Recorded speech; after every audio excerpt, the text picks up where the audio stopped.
Le 13 décembre, soit 2 jours avant le triste anniversaire de la disparition de Delphine Jubilard, une reconstitution des faits est organisée par les autorités, afin de comprendre le mieux possible comment s'est déroulée l'ultime nuit de l'infirmière tarnaise et maman de Louis, 7 ans, et Elia, 3 ans.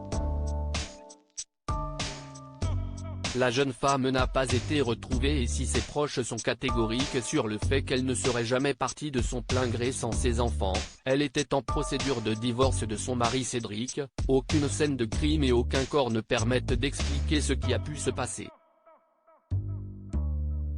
Nous avons appris que des journalistes tentaient de négocier leur présence chez des riverains, pour déjouer le périmètre de sécurité qui sera mis en place ce jour-là, a indiqué à Actu Toulouse une source bien informée.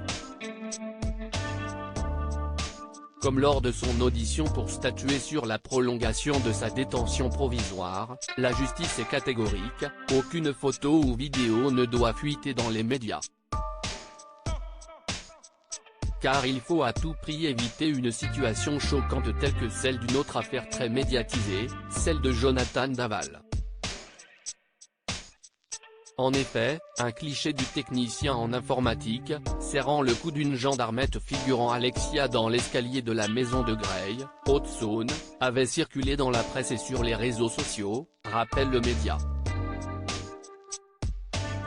Provoquant à l'époque un immense choc, notamment pour les proches de la victime.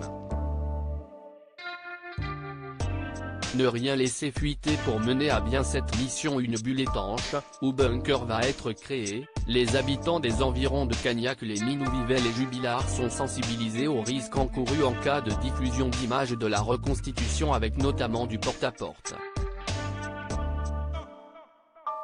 Le nombre de protagonistes autorisés à pénétrer dans le périmètre sera restreint au maximum et les téléphones devront être coupés. Pas de drone ni d'hélicoptère tandis que les objectifs surpuissants d'appareils photo comme ceux des paparazzi écartés.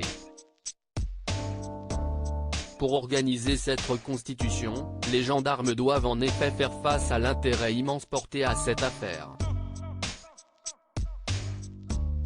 À tel point que le présumé coupable en détention provisoire, son époux Cédric Jubilard, est à l'isolement et se considère comme une star.